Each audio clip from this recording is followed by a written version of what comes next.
Here somebody is at the door.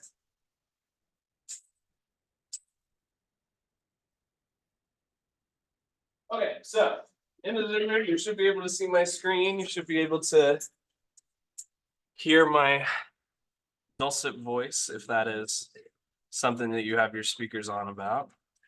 Okay, so we're live. Your phone should be put away. Let me update attendance. Thank you for joining us. What time is it? Okay, congrats, Brenda. You get to be present. I said you get to be present and not tardy because you're within a window. But you do need to get logged into the Zoom room so that you start doing stuff. Okay, so I'm going to take a lap. You guys' phones should all be zipped up because you know the drill. Okay. Obviously, let's start what's the field?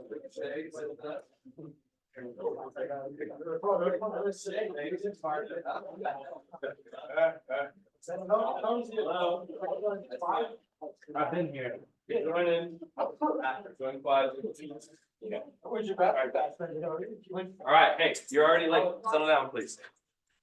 Thank you. Okay, let's talk about 8.4. So let me turn off that. All right. Hey, you'll get time to talk. It's my turn. We're live. My turn.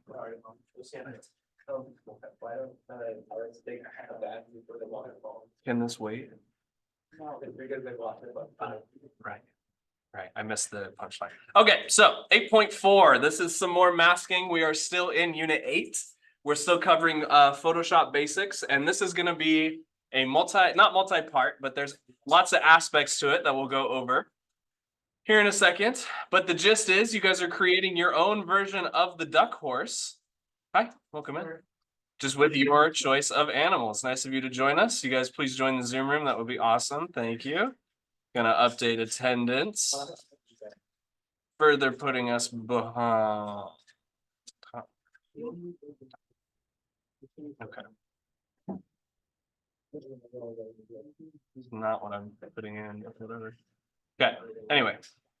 So if you guys look at your thread, which, geez, Louise, I got a lot of tabs open. Where'd it go? There it is. Okay. So project 8.4 is a surreal creature composition, landscape, scene, bunch of different types of words that we're going to go over here in just a second. Yes, Mr. Gowing, you have a question. Okay, after. Oh, I see. You'll notice this is due on Tuesday, the 28th. I have the hiccups. Sorry about that. So it is not due Friday, which means you guys have a little bit more time to do something like this because you also have Monday off. So we're going to need to adjust some due dates a little bit. Jack Mays, I hope you're not on your phone back there. Okay, it just looks like you are. I'm sorry for assuming. Anyway, we're going to continue exploring the principles of design with a Photoshop creature landscape. So we've gone over a lot of Photoshop basics like making selections, taking advantage of different layers, drawing and painting with the B key on the brush tool, shown you layer masks. We've done some combining. We've done a lot of Photoshopping already. Even if it doesn't feel like it, it probably does feel like it, but we've covered a lot of skills here that are really useful for creating compositions, multi-part pieces combined together to create a new scene. What we're going to be focusing on right here are some principles of design like emphasis, balance, contrast, among these other ones. We practiced these. They just had a little bit of a different name. Most of your Adobe Illustrator projects were related to some of these principles of design here. But now we'll get to mess around a little bit more like what we did on Unit 6 with Unit 6. Looking at some space with scale, atmosphere, and perspective. There's a little bit of line action happening. We'll do some overlap, some shadows, all things that are going to make our compositions. Somebody's got their sound on. Please turn that off. Make our compositions a little bit more realistic, a little bit more believable. So your goals for this project are to practice and showcase your Photoshop techniques from the previous tutorials. So that's anything from Unit 8. As well as any additional information that I put in the replies. You're going to use different types of photos and blending techniques to create a believable yet fictitious or surreal creature. We'll get into that into more detail here in just a second. We're not doing that right now. Okay, and then we're going to use the design principles that we've talked about thus far to create a composition, showing some depth stuff. Okay, We haven't really talked yet about what the deliverables are. All right. The deliverables for this assignment are a single scene on a landscape 8.5 by 11 document, a regular print size doc, 300 pixels per inch, RGB color mode because we're going digital.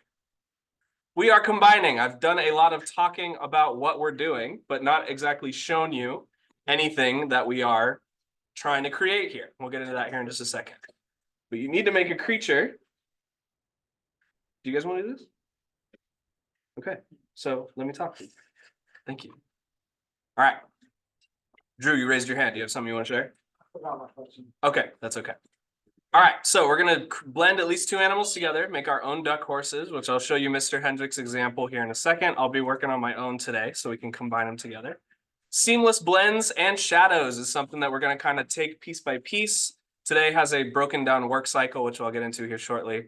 With shadows, blah, blah, blah. I'm talking a lot. Let's see some actual examples here. This is kind of what you guys are going for, all right? You are not only creating a combined animal, which I have listed a couple like starting animals that already have two animals in their name, like sheepdog, for example. You're going to combine your own animal, as well as create some kind of scene, taking advantage of compositing techniques like masking, blending, shadows, to make something that looks fairly believable. So in order to do this, Hendricks and I have broken it down into a step-by-step daily kind of process, which you'll notice today is a research day one, where we're finding different types of animals that could combine together. So you might already have an animal pairing in mind that you want to group together. And if we remember back to the duck horse, you want to look for animals that have a similar kind of look to them, or a similar direction, or a similar type, something that about them that is similar, in order to make this as easy as possible on yourself. Remember, graphic designers, we are not lazy, we are efficient. So sticking with the sheepdog example, I'm going to have one Unsplash tab looking for sheeps. I'm going to zoom out a little bit so you can see more of the, there we go, that's what I want. Okay, I'm going to have one Unsplash tab looking for sheeps, and I'm going to have one Unsplash tab looking for dogs. Okay. Ignoring what an actual sheepdog looks like because we're making the combination one, I want to look for pictures of sheep and of dogs, like this one and this one, where they have a similar sort of photograph, a similar sort of perspective, something that is going to make it easier on me to Photoshop these two creatures together. The pose is good, the ears is good on this one, but the color is really, really different. It's going to be challenging for me to blend the full ends of the spectrum here with the dark dog and the light sheep. That's not a deal breaker. That's just something you want to be thinking about when you're choosing the at least two animals that you are combining together. So I'm going to look for either a darker sheep or a lighter dog in order to make my life a little bit easier here. Let's go up. Let's add a little bit of, let's go black sheep. Because I really like that picture of the dog just there. Where is it? There we go. Okay, let's find a similar pointing black sheep. Come on. Not a lot of black sheep photography. This is not, what? This is not that at all. That's a cow. Okay. We're losing it. We'll go light sheep and a dark dog, or a light dog as well. Anyways, this is the process that I'm going for here. I know beagles have some lightness to their face, which will make this a little bit easier. So let me find that sheep picture I was looking at. I could do multiple dogs, multiple sheep. So these guys are all looking a little bit to the right. That's the left. It's going to be a little bit more challenging. Give me a right-looking beagle. It's a little bit of a process. There we go. Okay, the smug-looking guy here. See how their faces are pointing the same direction? And they're a lot closer in color, in fur or hair color. That's going to make the blending portion of these two animals together a much easier process. All right? So that's what you guys are doing today. This is broken down. If we go back to the actual assignment here, this is broken down into a lot of steps. Specifically today, you are researching. You want to be looking for two different animals that you can combine together, because later in the week and next week, we're going to be building the scene that they live on. So it's going to be the two of them. You're making both the composition scene and the focal point, the animal, like we did on 6.3, which is one I reference pretty frequently. All right. So This is some of Mr. Hendricks's example. We'll talk about this more tomorrow about how to balance your composition. I'll give you some examples, but this is what your end goal should ultimately look like. Something like this. Got an animal hybrid existing in some kind of impossible scene, but photoshopped in such a way that it could be believable. And so you're delivering one picture that looks like this. And so if you go to your thread, thank you guys for listening so intently. I appreciate it. I'm almost done. You'll have lots of time today. Go into the replies. Not only are there there's some extra information here on improving your masking as well as your blending, which is something we'll go over as a class. But if you want to look ahead, I've got some links here. This is from a word search that I just did some Googling about. These are all different animals that have 2 different animal names inside of their original name. So if you wanted to do a horsefly or a rat snake or a wolf spider, that's going to be easy to pick those 2 critters to merge with one another. Okay? Party, I hope you're not on your phone. Thank you. All right. So with that in mind, your goal for today, your objective for today, if you go to modules, you will find that it's right here. Week 14, surreal creature composition. If we go down to the work cycle, 522 is a research day where you're just picking a potential pair of animals to combine. You can start combining them, but you want to do some not intense, but like research with your brain. Like actually think about the choice that you're going to make so that you have an easier time on the second half where you're actually combining them together. So does anybody have any questions on what I'm asking of this project, at least for today, for your research purposes?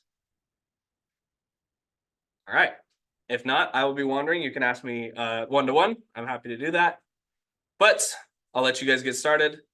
And I can also, if you want help coming up with an animal or you want masking tips or anything like that, I can still provide those. This isn't a test. It's just you guys are researching today to make your life a little bit easier. Sound good?